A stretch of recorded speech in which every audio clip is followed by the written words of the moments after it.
Indonesia diharapkan mampu mendayagunakan potensi pembangunan kelautan dan perikanan secara produktif, efisien, berdaya saing, inklusif, dan berkelanjutan. Hal ini dalam rangka mewujudkan Indonesia maju, adil, makmur, dan berdaulat menuju Indonesia Emas 2045. Main-main kebijakan yang salah. Sektor kelautan dan perikanan secara umum masih dapat dioptimalkan untuk dapat menghasilkan pendapatan negara.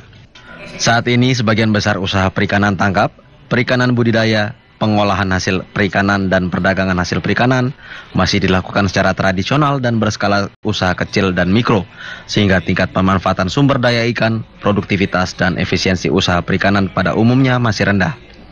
Di sisi lain, kalangan nelayan masih tergolong miskin dan kurang berkontribusi pada perekonomian, baik dari sisi PDB, nilai ekspor pajak, PNBP, dan PAD rendah.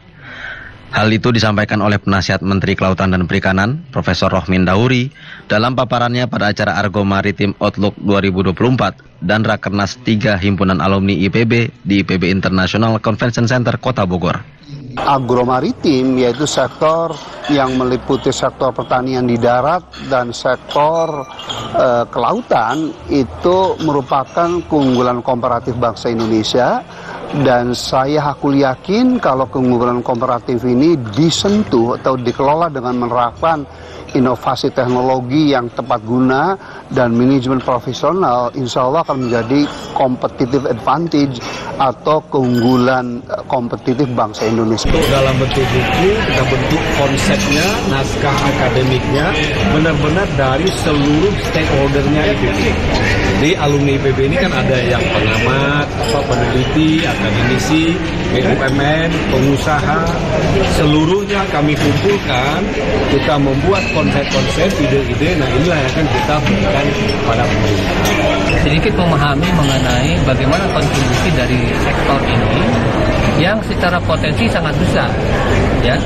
Tapi kontribusi dari sisi perdagangan, kalaupun saya tadi sebut totalnya sekitar 58 miliar dolar, itu kan porsinya lebih banyak dari perkebunan. Yang maritimnya mungkin itu relatif jauh dari potensinya. Indonesia juga diharapkan mampu meningkatkan indeks pembangunan manusia dalam rangka mewujudkan Indonesia Emas 2045. Menurut data UNDP, Indeks Pembangunan Manusia Indonesia hingga tahun 2021 masih menempati urutan ke-114 dari 191 negara atau peringkat kelima di ASEAN dan masuk dalam kategori High Human Development.